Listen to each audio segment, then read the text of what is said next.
FSN Radio. It's all about what's next. Go to financialsurvivalnetwork.com and sign up for your free weekly newsletter. You'll also get 3 free reports. The Financial Survival Network. It's all about what's next. This episode of the Financial Survival Network is brought to you in part by Sandstorm Gold Royalties. Sandstorm Gold Royalties is a different kind of gold company. They purchase royalties on select mining operations and receive a percentage of the revenue in return. Sandstorm now has a portfolio of over 185 gold royalties around the world. See how gold royalties differ from other gold mining investments at sandstormgold.com. That's sandstormgold.com. Sandstorm Gold Royalties trades on the TSX as SSL and on the New York Stock Exchange American as SAND. Welcome, and you are listening to the Financial Survival Network. I'm Kerry Lutz. Today is 12/13/18. Hey, as always, be a part of the show and write us. The email address is kl@kerrylutz.com. Well, hey, lots going on with the markets. Metals prices look like they're sticking around here a little bit. Maybe they'll take a little dip down, but looks like the cycle probably in the next 6 months is going to turn. In any event, if the debt crisis really takes off, all of that can change at a moment's notice. Debt out of control, $22 trillion. Spending out of control. Trump has done nothing to rein it in, and neither has Congress, or the Congress. Al Caceido is with us now. Al, welcome back. Hey, thanks for having me, Gary. Pleasure. So what of the debt? What are we supposed to do here? It's really out of control, isn't it? Oh, my goodness, it really is. I mean, if you think about it, think about this. You know, we're soon going to be paying more interest on debt than what the government spends on the military, Medicaid, and Medicare. Can you imagine that? Soon, we're going to be paying more on interest. I mean, the run up right now, you know, it's almost like a 1-2 punch brought on by the need to to finance a fast growing budget deficit. You know, and it's been worsened by cuts and rising interest rates is going to make the debt more expensive. So, you know, for the last few years, you know, the lawmakers have been able to enjoy, you know, just piling on the debt because interest rates were low, and now all of a sudden, we got interest rates that are rising, so it's going to make that even more. And what's even more scary, I think, is that, you know, within a decade, more than $900 billion in interest payments will be due annually. And that's outpacing any other myriad of programs that they have out there right now. And nobody seems to want to do anything about it. Trump originally ran on a platform that he wanted to address the debt, but nothing has happened, has it? No, nothing has happened. And, you know, the tax cuts, you know, that were passed late last year, you know, even created a deeper hole. And, you know, it's raised spending by about $300 billion over 2 years, which is going to add more financial pressure. You know, I know that there were the bet there was that if we put more money in the hands of of our consumers, then that would help stimulate continue stimulating the economy. The issue we have is that we don't know what the outcome of that is, and now you're placing more money with people that are more in debt, because even, you know, the debt crisis that we're having as individuals is almost astronomical too. So it's really, you know, just really interesting times as to how are they doing this? What are they going to do with it? It's really interesting, because one of the things we've seen that I think is kind of a dynamic thing to look at is that in the past, when there's a recession, spending has increased, and when there's prosperity, when we're out of recession, then spending goes down. Well, this time we have a hot economy, and at the same time, spending has gone up. So it's almost like pouring gasoline on a fire. Yeah, well, if you look at what's happened, though, tax collections, in spite of the so-called tax cut, which for many of you out there was the exact opposite. It was a tax increase, perhaps for the best educated and the people with the highest income potential. And perhaps that's why the Republicans lost a lot of seats in the House. But tax collections are at record levels. They haven't diminished at all, Al, because of the tax cut, which tells me we don't have a revenue problem. We have a spending problem.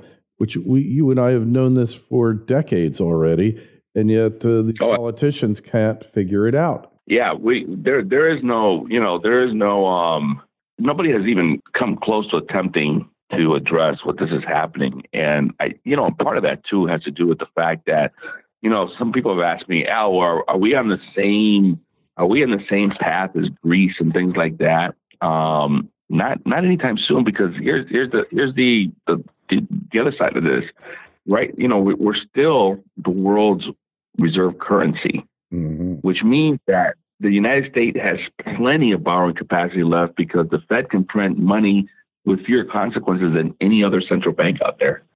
So we have the printing presses behind us. And, as long as we're the world reserve currency, we're okay. If that were ever to change, there's been a lot of countries out there, China and a whole group of them that they're trying to put things together to overturn that. But right now, they do have the issue of that they can, they have that crutch that they just print money and they keep printing and printing and printing. However, something's going to happen. When this economy slows down, what's going to happen? I mean, how are they going to backtrack on the taxes? How are they going to backtrack on the fact that they can't? Are they going to increase taxes? Are they going to reduce the program's entitlement program? What are they going to do? This is it's just out of control. I mean, if we ran a business like this, I mean, geez, we'd be gone decades ago. Yes, that's for sure. So all these problems, and there's no political will to deal with it, right? I mean, that's basically what you're saying, right? No political will. I agree with you. I think nobody wants to. I think it's a tough thing to take on. Nobody wants to hear you need to increase taxes. Nobody needs to hear you're going to decrease, spend. Yeah. So I think it's just going to keep rolling and rolling and rolling. But you know what? It's not if we're going to have another recession. Is when. And if we don't get things fixed, there's going to be a big price to pay down the line here. Yeah. So is there any voice out there of reason that's really saying let's address this issue? Let's get down to it.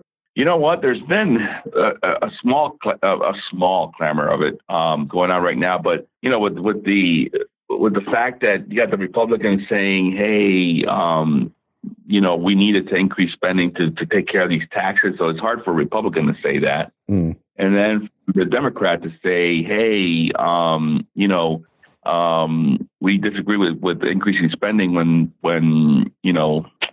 we put all that stimulus program together back in 2008. So, both, I think they're so caught right now between a rock and a hard place that I don't think anybody has the guts right now to come out and say, hey, something needs to be done. So we have to wait for a disaster, right? You know what? That almost seems like the only time that somebody's going to say, hey, you know what? We're a nation in crisis here, because the numbers are astronomical. I mean, think about the fact that we're going to be paying over $900 billion in interest annually. Holy smokes. I mean, and the deficit is expected to total nearly $1 trillion next year, growing at $1 trillion a year. So, I mean, that's just huge. It's huge. And again, like you said, nobody's really taking this on. Yeah, unfortunately, nobody is. And what do you think will be the thing that sets this death trap off? What can we look to for indications that the gravy train has run its course? Well, we won't see it as far as us going bankrupt as a country, but we will see it as a fact that interest rates rising and everything else like that. That's what's going to affect us. And what's going to affect our wallets, because that's going to spill over into the markets and everything else like that. And I think that it's going to take a lot of people being upset to finally make somebody else that we elect to do something, because I think it's a combination of many different things. I don't think it's going to be one epiphany that we're going to have that says we're in trouble, because all you have to do is look at the numbers and say we're in trouble. I do think though that we're running into a near financial crisis, because a lot of this, and because of the way that we made money so easy for so many years, and now it's tightening up, and then we have trade wars, we have interest rates rising. Those are the things that are going to affect us down here. So I think we're in for some interesting times. Oh yes, we are that. So what is Joe Sixpack supposed to do about the impending debt crisis? Well, I'll tell you this. One of the things that you need to, I tell everybody, they need to really understand where they are in their time of life. If you're anywhere within like 5 years, even 10 years near retirement, you really need to start paying attention on managing your risk. And as you approach retirement and you're in retirement, it's more important to manage the downside than it is the upside. Mm-hmm. Because remember, when we get close to retirement, we're going to start drawing assets out. We're going to start drawing money out. And to draw money out, we need to be able to have the engine, which is the principal. Mm-hmm. So it's really good. The average person that if you're near retirement or you're at retirement, it's really time to look at what type of risk you're taking and what are you able to withstand. Mm. If you're younger, well, then you have the T words on your side, the time. You have time and you can hang in there more. You're working, you're pumping money into your accounts and everything else like that. But I think it's really a crucial time for the pre-retiree and the retiree now because, again, it's not when, if we're going to have a recession, is when. Mm. And I feel that's going to be sooner than later. And you don't want to go back to 2008 because, again, when you're in retirement, we don't have the time to recover. And if we're taking money out of our accounts, that's money that's not in place to recover. So it's a recipe for financial disaster. Mm-hmm. So I really strongly urge individuals that are in that circumstance to really start figuring out ways, talking to their advisors and saying, how do we manage risk? Mm-hmm. So everyone needs to be a risk manager, whether you know it or you don't know it now. You're managing risk. You might be doing it badly, but you're taking on risk you might not be aware of. What do you think the biggest risk is that this baby boomer generation is taking on that you're not aware of? The biggest risk is healthcare. Mm-hmm. And how so? Well, because I think most people are not prepared for long-term care issues. We address a lot of things, but we never, we're a country that's very underinsured for long-term care. And then you think about it, there's a 60% chance that 1 in 2 of you are going to go to some type of long-term care facility out of 2 people, out of a couple. Mm-hmm. And the cost of that is astronomical. And, that's something that I think that we're not addressing, that people are not looking at. And, we insure almost everything else, but we don't insure some of the things that we have a really high risk of being exposed to. And I think that's something that's coming out of the pipeline that I think that, people need more education on that and what that really means and the cost of that, because, a lot of baby boomers are almost like in that sandwich generation now. They're still taking care of adult kids and they're taking care of older parents. Mm-hmm. And they're starting to see what that cost looks like. So, I think that's something that needs a little more attention and more education. More education. So that's the biggest problem, but there's so many of them. Many of you out there, baby boomers, believe that you're never even going to get an opportunity to retire. What about that? We're undersaved for retirement as well. Yeah. We the average American is not saved enough. In the state of Michigan, we're one of the few states that still has a lot of pensions out there and everything like that. But in a lot of states, pensions have gone out of, they're a thing of the past. They're dinosaurs. Mm-hmm. And people are, the onus has been put more on the individual now to take care of themselves in retirement. And the fact is that retirement is a 25, 30-year proposition. And running out of money really is, it's really to rank it as running out of money is number 1, and then probably healthcare is number 2.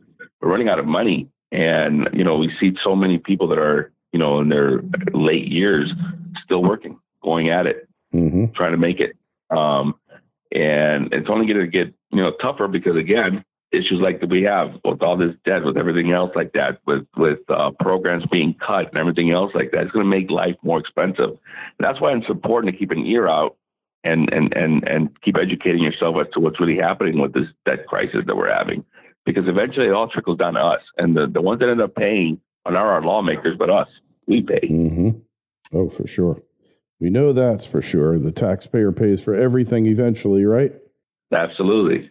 Yeah. So, hey, Al, people want to find out more about you, connect with you. Where do you go? We're easy to find. You can go on the web, and we're at summitgp.com, summitgp.com, or you can look it up on Facebook and CKS Summit Group, or you can always call us 586-286-5820. All right. Hey, Al, it's been great having you back on. And questions, comments, be a part of the show. Email us, kl@kerrylutz.com.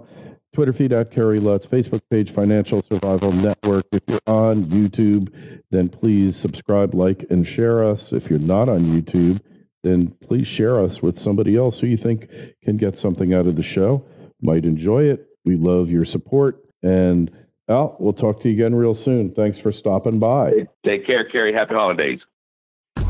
FSN Radio. It's all about what's next. Go to financialsurvivalnetwork.com and sign up for your free weekly newsletter. You'll also get 3 free reports. The Financial Survival Network. It's all about what's next.